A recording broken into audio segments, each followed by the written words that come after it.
Hello दोस्तों, कैसे हैं आप सभी। मैं सूरज यादव आपके अपने ही YouTube channel study mega point में आपका बहुत बहुत स्वागत करता हूं।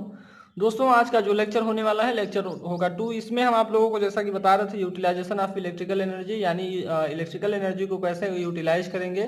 तो यह आपका सब्जेक्ट है मेरे दोस्तों UEE। तो इसमें आपका पहला चैप्टर समाप्त हो गया, इल्यूमिनेशन जो था। तो उसका टेस्ट आप लोगों से बोले थे कि उसका टेस्ट कब होना चाहिए, तो आप लोगों ने अभी तक कोई रिस्पांस नहीं आया आप लोगों का। तो चैप्टर 2 में हम आप लोगों को बताएंगे, इसका जो दूसरा लेक्चर है आप लोग जैसा कि देख पा रहे होंगे और थंबनेल पे भी देखा होगा कि आज का जो लेक्चर होने वाला है लेक्चर 2 होगा। इसमें हम आपको बताएंगे मेथड्स ऑफ इलेक्ट्रिकल हीटिंग, यानी जो वैद्युत तापन है इसकी कितनी विधियां हैं दोस्तों, तो इनके बारे में हम आज जानेंगे। ठीक है, तो इसमें जो भी विधियां हैं बहुत ही इंपॉर्टेंट है, जिसमें आप लोगों को अभी जो इंपॉर्टेंट है उसको हम बताएंगे। ठीक है, तो इसके जो मेथड हैं कितने प्रकार के हैं ये हम आपसे डिस्कस करेंगे। तो देखेंगे यहाँ पे पहला है हमारा रेजिस्टेंस हीटिंग। तो रेजिस्टेंस हीटिंग जो होती है 3 प्रकार की होती है। कौन कौन सी होती है मेरे दोस्तों, एक डायरेक्ट होता है, इनडायरेक्ट और इंफ्रारेड होता है। ठीक है, ये सभी क्या है हमारे डायरेक्ट रेजिस्टेंस हीटिंग में आएंगी। तो 3 प्रकार की होती है रेजिस्टेंस हीटिंग। ठीक है, कौन कौन सी, प्रत्यक्ष, अप्रत्यक्ष और रक्त, या इसी को हम बोलते हैं रेडिएंट। ठीक है, चलिए अब इसके बाद हमारा आता है इंडक्शन हीटिंग। ठीक है, इंडक्शन हीटिंग यहाँ से हमारा यहाँ से भी क्वेश्चन पूछा जाता है और इंडक्शन से भी पूछा जाता है और आर्क से भी पूछा जाता है। लेकिन आपसे इसमें थोड़ा सा भी ऐसे करके पूछ सकता है कि इनमें क्या, इसकी टिप्पणियां बताइए। ठीक है, टिप्पणी लिखने के लिए आ सकता है, लेकिन जो आपको इसकी संरचना और वर्किंग सारी चीज़ों के बारे में जो पूछा जाएगा उसके बारे में हम आपको बताएंगे। तो इसमें है इंडक्शन हीटिंग, ये भी आपकी 3 प्रकार की होती है।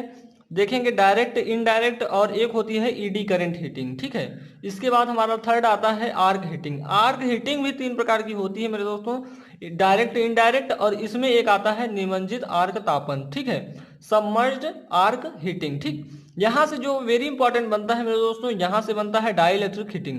कई बार आपसे आपके एग्जाम में यह पूछा जा चुका है, परावैद्युत तापन। ठीक है, तो परावैद्युत तापन को हम लोग डिटेल में पढ़ेंगे, इसके लिए एक लेक्चर अलग से रहेगा।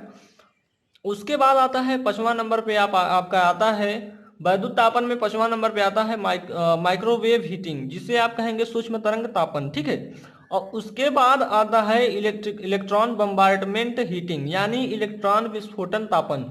तो इसमें हम आप लोगों को बताएंगे जो आपके सिलेबस में है उन्हीं चीजों के बारे में डिस्कस किया जाएगा। ठीक है, तो ये था ये आपके मेथड्स थे। अब इनमें से हमें पढ़ना है पहला वाला जो है रजिस्टेंस रजिस्टेंस हीटिंग। ठीक है, तो रजिस्टेंस हीटिंग में कुछ नहीं है मेरे दोस्तों, अगर आप लोगों ने जूल का नियम पढ़ा होगा तो उसके माध्यम से आप लोग इसको समझ पाएंगे, क्योंकि यहाँ पे जब भी हीट की बात आती है तो I²RT का नियम लगता है। ठीक है, किसका नियम लगता है, I²RT का नियम लगता है, जिसे आप क्या कहेंगे, जूल का नियम कहेंगे। ठीक है, तो इसके नियम को समझने से पहले मैं आप लोगों को जूल का नियम बताऊंगा। जूल का नियम आप लोगों ने पढ़ा होगा H=I²RT। ठीक है, जो इसकी यूनिट होती है जूल होती है, इसलिए इस नियम को हम क्या कहते हैं, जूल का नियम भी कहते हैं। ठीक है, चलिए यहाँ पे देखेंगे प्रतिरोध तापन यानी रेजिस्टेंस हीटिंग। प्रतिरोध तापन जूल के नियम या सिद्धांत पर निर्भर करता है या कार्य करता है। ठीक, यदि किसी उच्च प्रतिरोध R ओम के किसी चालक में I एम्पियर, या I क्या है, हमारा करंट है, I एम्पियर की धारा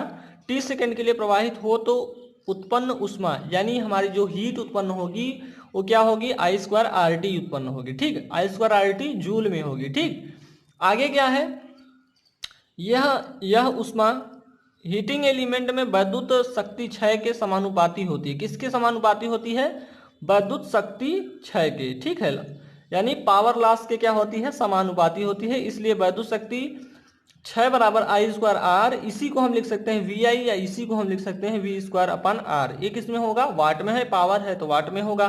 ठीक है, चलिए आगे देखते हैं। यहाँ पे रेजिस्टेंस हीटिंग दोनों प्रकार की वैद्युत शक्तियाँ, 2 प्रकार की वैद्युत शक्तियाँ कौन कौन सी होती हैं, एक हमारा AC होता है और एक हमारा DC होता है। ठीक है, तो दोनों प्रकार की शक्तियों के लिए यह क्या होता है, समान रूप से होता है। ठीक है, समान रूप से क्या करता है, कार्य करता है, और यह कम वोल्टता तथा न्यून आवृत्ति पर भी श्रेष्ठ होती है।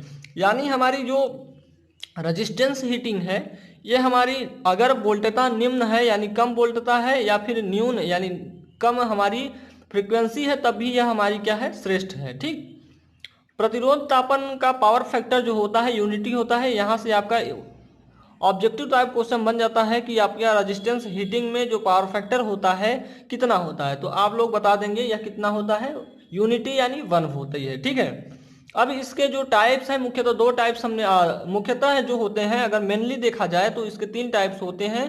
ठीक है, लेकिन यहाँ पे कितने टाइप्स के हम पढ़ेंगे जो हमारे सिलेबस में है, तो 2 प्रकार के हैं। कौन कौन से हैं हमारे दोस्तों? डायरेक्ट रेजिस्टेंस हीटिंग, इसी को हम क्या कहेंगे, क्या कहेंगे, प्रतिरोध, इसी को हम प्रत्यक्ष प्रतिरोध हीटिंग भी कहेंगे या तापन भी कहेंगे। ठीक है, और इसको हम क्या कहेंगे, इनडायरेक्ट रेजिस्टेंस हीटिंग। ठीक है, यहाँ पे हमारा 2 प्रकार का हीटिंग रेजिस्टेंस हीटिंग है, तो इनको अभी हम पढ़ेंगे। इससे पहले मैं आप लोगों को बताऊंगा प्रत्यक्ष प्रतिरोध भट्टियाँ, ये जो हमारे ये टॉपिक है और ये टॉपिक दोनों सेम है। ठीक है, जब भी आपसे पूछा जाएगा तो आप यही लिखेंगे जिसमें आपको बताया जा रहा है। ठीक है, तो क्या बताएंगे आप लोग, प्रत्यक्ष प्रतिरोध भट्टियाँ, तो इसमें जो है आपका इसके बारे में हम आपको बताएंगे। ठीक, तो क्या है, इस प्रकार की भट्टी जो होती है इसको हम कहाँ पे यूज करते हैं, प्रयोगशालाओं में। ठीक है, जो हमारी केमिकल प्रयोगशालाएं होती हैं, प्रयोगशालाएं जो होती हैं जहाँ पे एक्सपेरिमेंट होता है, उस जगह पे हम कौन सी भट्टी का प्रयोग करते हैं, प्रत्यक्ष प्रतिरोध भट्टी का प्रयोग करते हैं। ठीक, अब इन प्रकार की भट्टियों में जो हमारे इक्विपमेंट लगे होते हैं या जो भी एलिमेंट लगे होते हैं, जो भी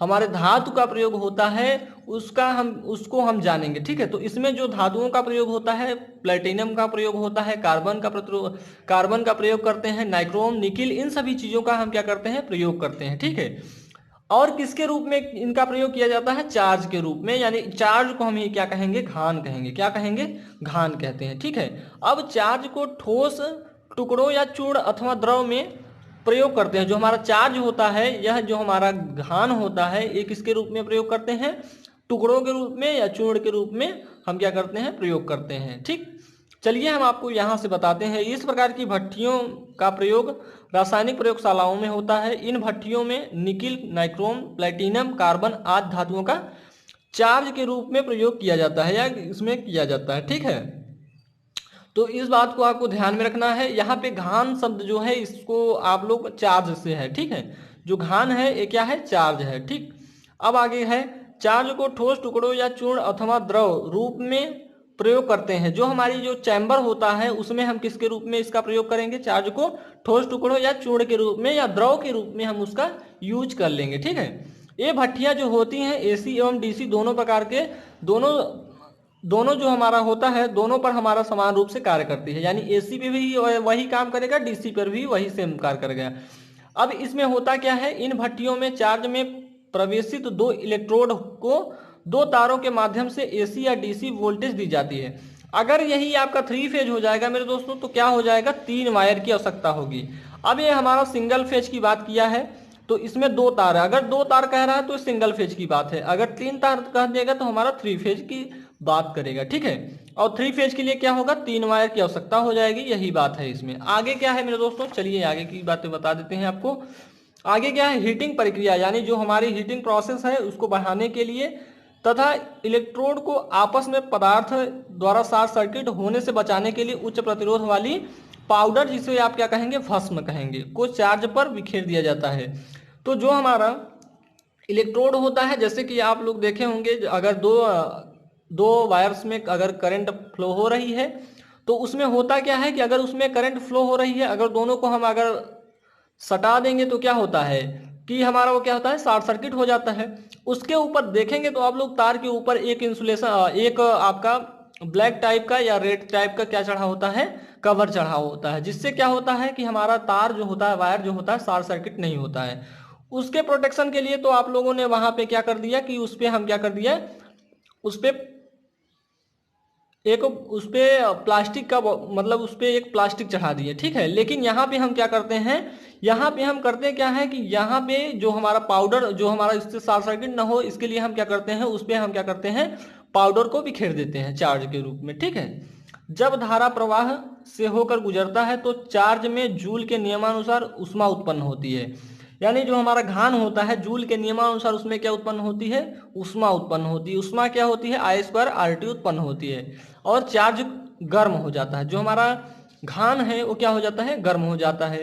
इतनी बातें आपको इसमें लिखनी है। यह विधि साल्ट बाथ फनेरा तथा इलेक्ट्रोड बॉयलर में लागू होती है। जो हमारी ये विधि है ये कहाँ पे यूज की जाती है? साल्ट फनेरा तथा इलेक्ट्रोड बॉयलर में प्रयोग या लागू होती है। अब इसके जो भी हमारे फिगर्स हैं इसको देख लेंगे आप लोग। इसमें क्या होता है, जैसे कि हमने बताया कि इसमें क्या द्रव के रूप में भी इसमें जो हम यहाँ पे चार्ज डालते हैं और द्रव के रूप में भी होता है और कणों के रूप में भी होता है। ठीक है, तो यही हमने आपको आगे बताया है। अब इसके दो इलेक्ट्रोड हैं। कितने इलेक्ट्रोड हैं? दो इलेक्ट्रोड हैं। कौन कौन से हैं?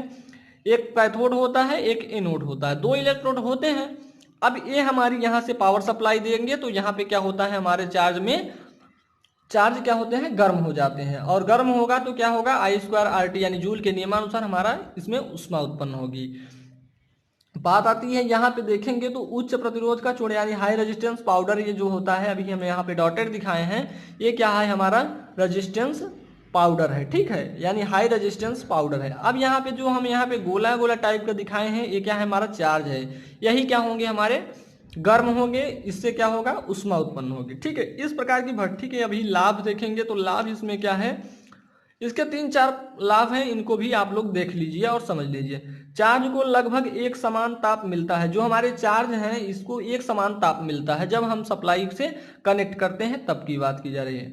चार्ज को उच्च तापमान पर समुचित ऊष्मा मिलती है, यानी इस पे उच्च तापमान पर क्या मिलता है? एक समान ऊष्मा मिलती है। ठीक है, ये भट्टियां साफ सुथरी यानी नीट एंड क्लीन होती हैं। यानी कि इन प्रकार की भट्टियों जो आपकी रेजिस्टेंस हीटिंग आपकी भट्ठी है इसमें क्या करते हैं? फर्नेस है, इसमें क्या होता है? इस बहुत ही साफ सुथरी होती है। ठीक है, इसमें किसी भी प्रकार का डस्ट वस्ट नहीं लगता है। इसको आसानी से हम क्या करते हैं? साफ भी कर सकते हैं। इनका प्रचालन अति सरल तथा शीघ्र होता है। इनको हम शीघ्रता से क्या करते हैं? चालू भी कर सकते हैं और बंद भी कर सकते हैं। ठीक है, इनकी जो बनावट होती है सिंपल तथा देखने में सुंदर होती है। तो इतनी पॉइंट्स आप लिख देंगे तो बहुत ही अच्छा नंबर मिलने वाला है। तो आप लोगों को ध्यान में रखना है, यह जो हमारा रेजिस्टेंस हीटिंग है ये बहुत बार पूछा भी जा चुका है, इसलिए आप लोगों को इस बात को ध्यान में रखना है। ठीक है, अब बात आती है हमारा नेक्स्ट पॉइंट की। नेक्स्ट है हमारा अप्रत्यक्ष प्रतिरोध भट्ठी। तो इसमें भी कुछ है नहीं मेरे दोस्तों, सिमिलर है लेकिन थोड़ा सा सिमिलर है, ज़्यादा नहीं। जैसे कि इसमें हमने आपको बताया कि इस प्रकार की भट्ठी में धारा का प्रवाह उपरोक्त प्रत्यक्ष भट्ठी की तरह डायरेक्ट चार्ज में नहीं होता है। ठीक है, इसमें जो होता वहां तो हम क्या कर रहे हैं? डायरेक्ट चार्ज में ही उसका क्या धारा का प्रवाह हो रहा था। ठीक है, लेकिन यहाँ पे ऐसा नहीं होगा। यहाँ पे क्या होगा? बल्कि केवल हीटिंग एलिमेंट में ही धारा प्रवाहित होती है और यह जूल के नियमानुसार ऊष्मा उत्पन्न होती है। ठीक है, इसमें भी देखेंगे तो यहाँ पे भी जूल के नियमानुसार ही ऊष्मा उत्पन्न हो रही है, लेकिन वहां पे क्या होता था? डायरेक्ट चार्ज में ही क्या हो रहा था? डायरेक्ट चार्ज से ही हमारा धारा का प्रवाह हो रहा था, लेकिन इसमें ऐसा नहीं होता है। और यह जूल के नियमानुसार ऊष्मा उत्पन्न होती है जो विकिरण तथा संचालन द्वारा चार्ज तक पहुंचकर चार्ज को तप्त कर दे। यानी चार्ज जो होता है हमारा घान जो होता है उसको क्या करती है? गर्म करती है और चार्ज पिघलने लगता है। जो हमारा घान होता है वो क्या होता है? पिघलने लगता है। प्रत्यक्ष, अब देखेंगे यहाँ पे अप्रत्यक्ष प्रतिरोध भट्ठियों का तापमान अति उच्च नहीं होता है। इसका यानी जो हमारा इनडायरेक्ट रेजिस्टेंस फर्नेस है इसका जो रेजिस्टेंस होता है इसका रेजिस्टेंस उच्च नहीं होता है, यानी अधिक नहीं होता है। इसलिए इनका प्रयोग प्रायः धातुओं के हीट ट्रीटमेंट में होता है। ठीक है, इसका प्रयोग करेंगे हीट ट्रीटमेंट में करते हैं। आगे क्या है? साधारणतः इस प्रकार की भट्ठियों का तापमान 1000 डिग्री सेल्सियस ही पहुंचता है। यानी इस प्रकार की जो भट्ठी है अप्रत्यक्ष प्रतिरोध भट्ठी जो है इसका टेम्परेचर कितना तक पहुंचता है? 1000 डिग्री सेल्सियस ही पहुंच पाता है। लेकिन क्या होता है? परंतु ग्रेफाइट प्रतिरोध अवयव वाली भट्टियों का तापमान 3000 डिग्री सेल्सियस तक पहुंच जाता है। तो आप लोग देखेंगे तो साधारण भट्टी जो होती है उसका टेम्परेचर कितना होता है? 1000 डिग्री सेल्सियस होता है। लेकिन जो हमारा ग्रेफाइट प्रतिरोध अवयव वाली रेजिस्टेंस एलिमेंट वाली जो भट्टी होती है उसका टेम्परेचर कितना होता है? 3000 डिग्री सेल्सियस होता है। इस बात को ध्यान में रखना है। अब इस प्रकार की भट्टियों को तापमान के अनुसार निम्न प्रकार से बांटा गया है। तो एक आपका यहाँ से भी टॉपिक है जो आपका डिफरेंट टाइप्स ऑफ जो है ना ऐसे करके आपका एक टॉपिक है, तो उसमें उसको भी यहीं पे आप लोग देख लेंगे। जैसे कि है लो टेम्परेचर फर्नेस, इन भट्टियों का तापमान जो होता है 300 डिग्री सेल्सियस तक होता है। ठीक, मीडियम टेम्परेचर फर्नेस क्या होती है? इनमें भी तापमान कितना होता है? 3000 से 1000 डिग्री सेल्सियस।